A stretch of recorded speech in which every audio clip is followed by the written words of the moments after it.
दोस्तों, क्या देश की सबसे बड़ी अदालत यानी सुप्रीम कोर्ट इलेक्शंस में हुए घपले, हाल ही में जो घपले हुए, उनकी जांच कराएगा सुप्रीम कोर्ट?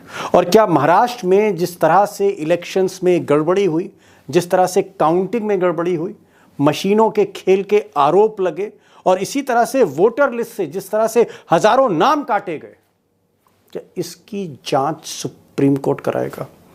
और क्या देश की सबसे बड़ी जांच एजेंसी सीबीआई से दावा यह किया जा रहा है कि पूरे देश के अंदर जो चुनाव हुए हैं उसको लेकर सवाल उठाए जा रहे हैं।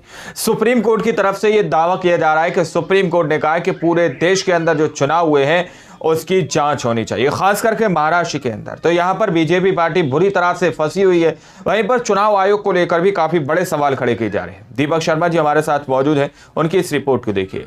नमस्कार, मैं दीपक शर्मा और मेरे यूट्यूब मंच पर आपका स्वागत। दोस्तों, क्या देश की सबसे बड़ी अदालत यानी सुप्रीम कोर्ट इलेक्शंस में हुए घपले, हाल ही में जो घपले हुए, उनकी जांच कराएगा सुप्रीम कोर्ट? और क्या महाराष्ट्र में जिस तरह से इलेक्शंस में गड़बड़ी हुई, जिस तरह से काउंटिंग में गड़बड़ी हुई, मशीनों के खेल के आरोप लगे और इसी तरह से वोटर लिस्ट से जिस तरह से हजारों नाम काटे गए, क्या इसकी जांच सुप्रीम कोर्ट कराएगा?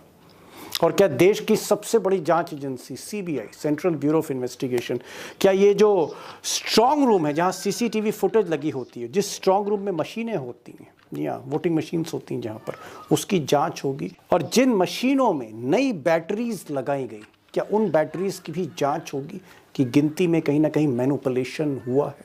यानी पूरे देश के अंदर जो चुनाव हुए हैं उसकी जांच होगी। आज महाराष्ट्र में विधानसभा की जब शपथ समारोह शुरू हुआ तो समूचे विपक्ष ने, खासकर महाविकास अघाड़ी जिसको इंडिया कहते हैं, उनके सारे विधायकों ने शपथ से बायकॉट कर दिया। और इन विधायकों का यह भी आरोप था कि मशीनों की मदद से इस बार नतीजे मैनिपुलेट किए गए। जनता को नहीं लग रहा कि सरकार हमारे वोटों से आई है और इससे लोग जनभावना जो है, जो मार्कंडवाड़ी में जो शुरू हुई, वो पूरे महाराष्ट्र की भावना है।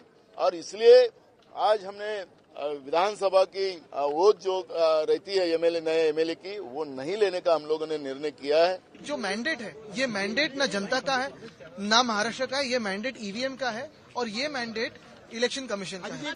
अब दोस्तों, चाहे वो मुंबई हो या फिर पूरा महाराष्ट्र हो, हर जगह ये डिमांड हो रही है कि चुनाव में जिस तरह से गड़बड़ियां हुई हैं, खासकर मशीनों को लेकर या वोटर लिस्ट में जिस तरह से नाम काटे गए, इसकी जांच कराई जाए। अब मोदी सरकार तो ये जांच कराएगी नहीं और चुनाव आयोग भी चुप है, खामोश है। कोई जवाब अभी तक उसकी तरफ से भी नहीं दिया गया, चुनाव आयोग की तरफ से। चुनाव आयोग भी है जिस तरह से विपक्ष ने आरोप लगाए।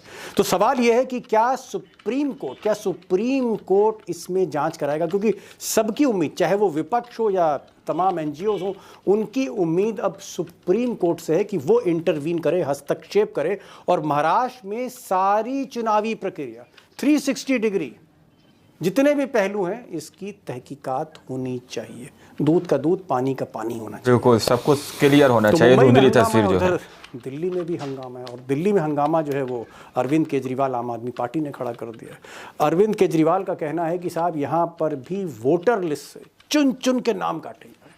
हर गली में, हर मोहल्ले में चुन चुन कर जो आम आदमी पार्टी का वोटर है उसके नाम काटे जा रहे हैं। और केजरीवाल सबूत लेके आए। पहली बार आज केजरीवाल ने लाइव सबूत कैमरे के सामने रख के उन लोगों को खड़ा कर दिया जिन लोगों के नाम जानबूझकर काटे गए।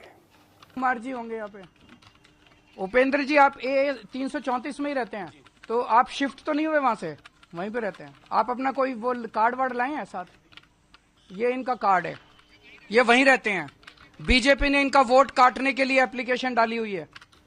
उमा देवी जी, आप भी 8 अम्बेडकर नगर में रहती हैं, आप भी शिफ्ट तो नहीं हुए? इनका भी वोटर कार्ड काटने के लिए बीजेपी ने डाला हुआ है। बताइए। शंभू कुमार, आप बी 326 में रहते हैं, खुद का है, पूरे परिवार का वोट काट दिया इनका, ये बता रहे हैं। अब दिल्ली में चुनाव होने जा रहे हैं और केजरीवाल हर मोहल्ले में उन लोगों को कैमरे के सामने खड़ा करने जा रहे हैं जिनके नाम वोटर लिस्ट से काटे गए या काटने की एप्लीकेशन दी गई है, गंभीर आरोप है और पहली बार साक्ष्य के साथ है, सबूत के साथ है। दोस्तों सवाल सिर्फ एक बात का है कि क्या सुप्रीम कोर्ट इस मामले में हस्तक्षेप करेगा, जहां चुनाव आयोग जैसी संस्था चुप है, जहां पर मोदी सरकार से कोई अपेक्षा नहीं की जा सकती, वहां पर क्या सुप्रीम कोर्ट हस्तक्षेप करेगा, सीबीआई मॉनिटर्ड जांच के आदेश देगा? ये देखना होगा। कई पिटीशंस लगने जा रही हैं।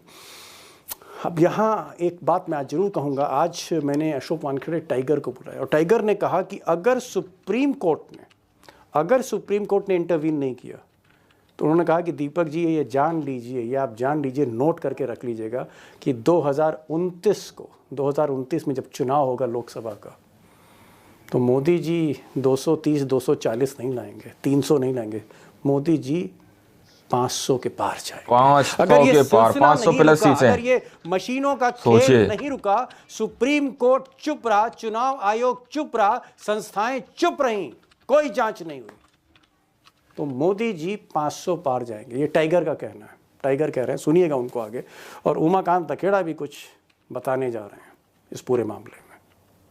मेरा पहला सवाल जो है वो टाइगर से, मैं एक जानना चाह रहा हूं कि आज जो विपक्ष ने, आज कांग्रेस है, शिवसेना है, एनसीपी है शरद पवार वाली, अगर इन लोगों ने आज शपथ नहीं ली, शपथ का बॉयकॉट किया, तो क्या ये भी जनता की पल्स समझ रहे हैं? ये समझ रहे हैं जनता इनके साथ खड़ी है? ये सवाल से आज इन्होंने बहिष्कार का फैसला क्यों लिया, मैं ये पूछ रहा हूँ, विपक्ष ने आज शपथ क्यों नहीं ली? इसलिए उनको ये लगा है कि हम उस सदन में बैठेंगे जिस सदन में मशीनादेश से लोग आए हो, उस सदन में हम कैसे बैठेंगे।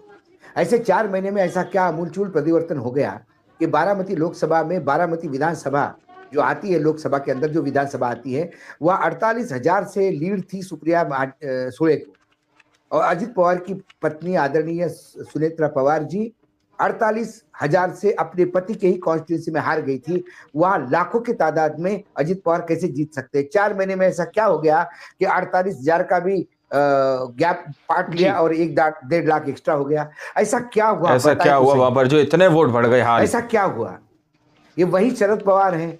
ऐसा भी नहीं कि पवार परिवार से कोई नहीं था, ये भी दोनों पवार परिवार के बीच में ही प्रतिद्वंद था। ऐसा क्या हुआ? क्या यदि आपने कहा कि लाडली बहना, तो कितने महिलाओं के वोट है उसमें? चलो ये देखी जाए, क्या इतना लाख का डिस्टेंस आ जाता है? बीड़ कॉन्स्टिट्यूंसी में जहां पंकजा मुंडे चुनाव हार गई, उसी कॉन्स्टिट्यूंसी के एक कॉन्स्टिट्यूंसी परली में धनंजय मुंडे 1,40,000 से जीतते। तो फिर अपने कजिन के टाइम पे भी इतनी मेहनत करती, इतना लीड यदि उसी परली में पंकजा मुंडे को मिलता तो पंकजा मुंडे 1 लाख से जीत जाती। टाइगर, मैं आ रहा हूँ आपके पास, आ रहा हूँ आपसे पूछूंगा कि गड़बड़ी जो हो रही है वाकई कितना गंभीर मामला है और कि गड़बड़ी कहाँ से शिकायतें आ रही। लेकिन मैं लखेड़ा साहब के पास जाऊंगा। लखेड़ा साहब, मैं ये जानना चाह रहा हूँ कि पहले तो गांव में मॉक पोलिंग हो गई, बहुत सी हमको अनियमितताएं, इरेगुलरिटीज का पता लगा कि वोट जो मशीन में गए और वोट जो गिने गए उसमें फर्क था, 5 लाख वोट से ज्यादा का फर्क था। और अब मैं देख रहा हूं कि विपक्ष ने कहा कि हम शपथ नहीं लेंगे, और हम शपथ इसलिए नहीं लेंगे क्योंकि ये जनादेश की सरकार नहीं है। एक तमाचा मार दिया पूरी तरह से चुनावी व्यवस्था पर। लेकिन चुनाव आयोग चुप है। महाराष्ट्र में एक कोई जवाब देने को तैयार नहीं है, हो रही है मशीन को लेकर, लेकिन चुनाव आयोग चुप है, खामोश है, और सरकार भी साथ में खामोश है। चुनाव आयोग इसलिए कि चुनाव आयोग इसमें अपराधी है, उसकी अपराधी की भूमिका है। चुनाव आयोग खुद कटघरे में खड़ा है, उसके बाद सवालों के जवाब नहीं है, उसके बाद उसके पास मत वोटर्स के सवालों के जवाब नहीं है, पॉलिटिकल पार्टीज के वोटों के जवाब नहीं है। और जब महाराष्ट्र हरियाणा इलेक्शंस को हम अलग छोड़ के रखते हैं, महाराष्ट्र इलेक्शन में तो जो अभी अशोक जी ने मुद्दे गिनाए हैं, वो मुद्दे हम कई बार डिस्कस भी कर चुके हैं, पब्लिक डोमेन की बातें उन्होंने गिनाई हैं, और हम भी लगातार उन सारी बातों को उठा रहे हैं कि कैसे इलेक्शन कमीशन को रिग किया गया। देखिए, पैसे का मुद्दा है, बूथ कैप्चरिंग का मुद्दा है, शराब बांटने का मुद्दा है, बूथ मैनेजमेंट का मुद्दा है, और बूथ पन्ना प्रमुख वगैरह वगैरह सारी चीजें होती हैं कि आप रैली नहीं हुई, हम इसलिए हार गए। अरे भाई, आपका जब आपके ईवीएम मशीनें लूटी जाएंगी तो आप ये सब चीजें क्या करेगा? तो ये पहली बार, मैं ये मानता हूं कि पहली बार जो भारत के विपक्षी पार्टियां 2019 से ईवीएम को लेकर के, खासतौर पर कांग्रेस पार्टी और जो बाकी पार्टियां थी, वो इलेक्शन के बाद चुप हो जाती थी। अब मुझे ये अच्छा लगा कि जो है मार्क्सवादी से जो लहर हुई है, जो तूफान मचा है, और बाबा साहब अम्बेडकर की मूर्ति पर भी जो जानसर जीते हैं, उत्तम राव जानसर, उन्होंने वहां की माटी कल चढ़ाई बाबा साहब भीमराव अम्बेडकर की प्रतिमा पर, और वो दिल्ली भी आ रहे हैं, दिल्ली भी राजघाट पर आने वाले हैं।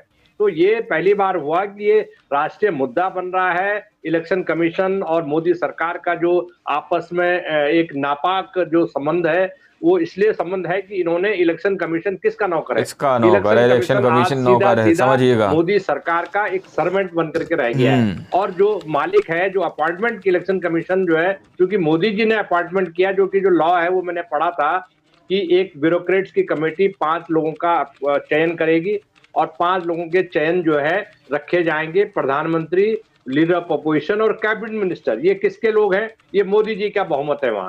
तो मोदी जी जिसको चाहेंगे 5 लोगों की लिस्ट कौन तैयार करेंगे? मोदी जी के रिकमेंडेशन पे 5 ब्यूरोक्रेट होंगे। उसके बाद जो है 3 लोग होंगे, तो उसमें लीडर ऑफ अपोजिशन अगर राहुल गांधी उसमें होते हैं तो पहले से उनकी सेटिंग है कि भाई अगर वोटिंग होगी तो राहुल। दोस्तों, आप लोगों ने इस वीडियो को शुरू से आखिर तक देखा। वीडियो के अंदर साफ तौर पर बात की गई है कि किस तरह से महाराष्ट्र के अंदर जो तूफान उठता हुआ नजर आ रहा है, महाराष्ट्र के अंदर की जो तस्वीरें सामने निकल के आ रही हैं, उससे कहीं ना कहीं चुनाव आयोग भी मुंह छुपाता हुआ नजर आ रहा है। वहीं पर केंद्र सरकार भी उस पर जवाब देने के लिए तैयार नहीं है।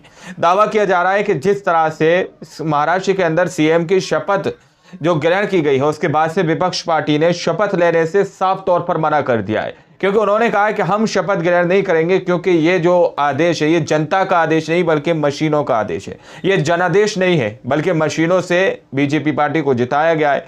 इस तरह का दावा यहां पर किया जा रहा है। दोस्तों, तो अब सवाल ये पूछा जा रहा है, जैसा कि मैंने स्टार्टिंग में कहा, कि सुप्रीम कोर्ट क्या इन चुनाव की जांच कराएगी? सुप्रीम कोर्ट की तरफ से ये सवाल पूछा जा रहा है। दोस्तों, हम लोग ये सवाल पूछ रहे हैं सुप्रीम कोर्ट से, क्या सुप्रीम कोर्ट इन सब चुनाव की जांच कराएगी? कि देश के अंदर दोबारा से पूरे देश के अंदर चुनाव होंगे?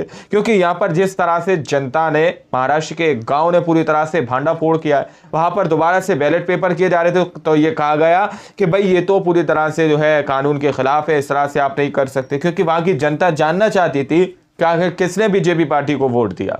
अब आप लोग समझ सकते हैं कि खेला कितने चरम पर चल रहा है। तो यहाँ पर साफ तौर पर ये क्लियर जो है तस्वीर साफ होती नजर आ रही है कि यहाँ पर सवाल अब जो है विपक्ष पार्टी भी खड़े करने लगी है, क्योंकि 2019 के बाद से ऐसा देखा गया है कि 2019 में जो है विपक्ष पार्टी ने थोड़ा हुआ अल्लाह की और शांत बैठ गया, लेकिन इस बार ऐसा लग रहा है कि कहीं ना कहीं विपक्ष पार्टी ईवीएम के खिलाफ और ज्यादा मजबूती से खड़ी है। तो ये रिपोर्ट आप लोगों ने देखी सुनी, आप लोग क्या सोचते हैं, क्या समझते हैं? अपनी राय कमेंट सेक्शन में जरूर दीजिएगा। मिलते हैं अगली वीडियो में, तब तक के लिए जय हिंद, जय भारत।